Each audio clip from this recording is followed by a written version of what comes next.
नोहाच्या काळातील जलप्रलयामुळे पेट्रोल मिळू लागले या व्हिडिओ मालिकेच्या 6व्या भागामध्ये आपणा सर्वांचे मनापासून स्वागत। थर्मोडायनामिक्सचे नियम यावर आधारित पुढील मुद्दा समजावून घेताना प्रोफेसर डॉक्टर लॉरेन्स कॉलिन्स रासायनिक समीकरणांद्वारे त्यांच्या लेखामध्ये काय सांगतात हे आपण यावेळेस पाहूयात। x बरोबर y अधिक एनर्जी म्हणजेच ऊर्जा समीकरणाचा ऊर्जा हा अविभाज्य भाग असतो।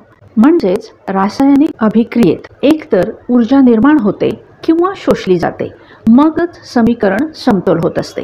एकदा हे लक्षात आले की केरोसिनच्या बाबतीत जी समीकरणे तयार होतात ती समजून घेणे सोपे जाईल। म्हणजेच केरोसिन ज्याच्यामध्ये कमी रासायनिक क्षमता असते अधिक ऊर्जा बरोबर तेल ज्याच्यामध्ये उच्च रासायनिक क्षमता असते असे घडत असते।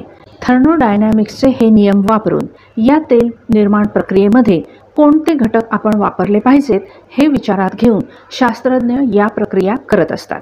उदाहरणार्थ अल्केन युक्त संयुगे जर सापडली आणि त्यापासून जर हायड्रोकार्बनची दीर्घ साखळी तयार करायची असेल तर त्याची रासायनिक क्षमता तेलाच्या तुलनेत कमी असते।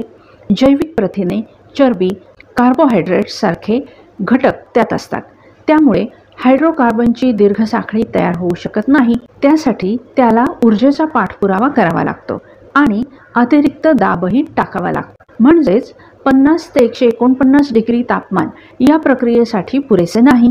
अमेरिकेतील व्योमिंग येथे फ्रॅकिंग किंवा हायड्रोलिक फ्रॅक्चरिंग याद्वारे तडे पाडून तेल काढण्याची प्रक्रिया केली जाते। यामध्ये 500 ते 600 डिग्री तापमानाची वाफ प्रचंड दाबाने जमिनीखाली सोडली जाते। ऑइल शेलमधील केरोसिनचे याद्वारे तेलात रूपांतर होते। कार्बन 5 ते कार्बन 14 लांबीच्या हायड्रोकार्बन साखळ्या असलेले तेल तेथून तयार होते। पाडले गेलेले तडे तेल मिळेपर्यंत तसेच राहावेत म्हणून वाळू किंवा क्ले देखील आतमध्ये सोडली जाते। दुसऱ्या महायुद्धाच्या काळात जर्मन लोक अशी अतिरिक्त ऊर्जा किंवा दाब वापरून तेल निर्माण करत होते, त्याची माहिती देखील समोर आलेली आहे। दुसऱ्या महायुद्धाच्या काळात त्यांना त्यांच्या रणगाड्यांसाठी, विमाने व इतर वाहनांसाठी पेट्रोलची गरज असते, ज्याला फिशर ट्रॉप्स पद्धत म्हणतात। या पद्धतीने ते जवळजवळ 700 डिग्री तापमानात उच्च दाबात कोळशामधून साधारणपणे कार्बन 20 लांबीची हायड्रोकार्बन साखळी असलेले तेल निर्माण करत होते।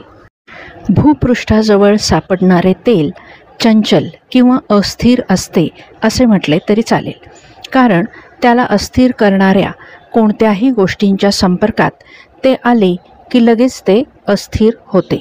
पृष्ठभागाजवळ कमी उष्णता आणि कमी दाब असल्याने तेलाचे विघटन किंवा रूपांतर C5 to C22 संख्येच्या साखळीत होते, पण उच्च तापमान असेल तर त्याचे रेणू C1 म्हणजे मिथेनमध्ये परिवर्तित होतात, जे स्थिर असतात।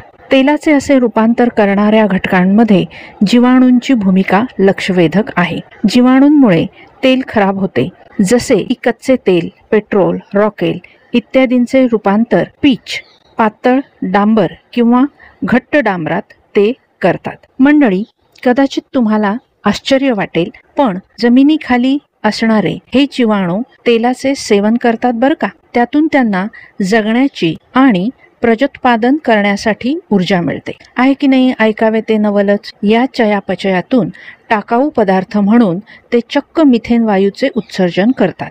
हेच सूक्ष्मजीव काला सोना म्हणजेच खनिज तेल सुद्धा हळूहळू काळ्या डांबरात रूपांतरित करतात आणि त्याला रस्त्यावर आणतात। लहान कधी आणि कसे महान कार्य करतील सांगता येत नाही बरं का, म्हणूनच त्यांना कधीही तुच्छ लेखू नये। या भागात येथेच थांबूयात, पुन्हा भेटूया पुढील भागात आणखी माहिती घेण्यासाठी। तोपर्यंत परमेश्वराचा आशीर्वाद आपणा प्रत्येकाबरोबर असो। आमेन। धन्यवाद।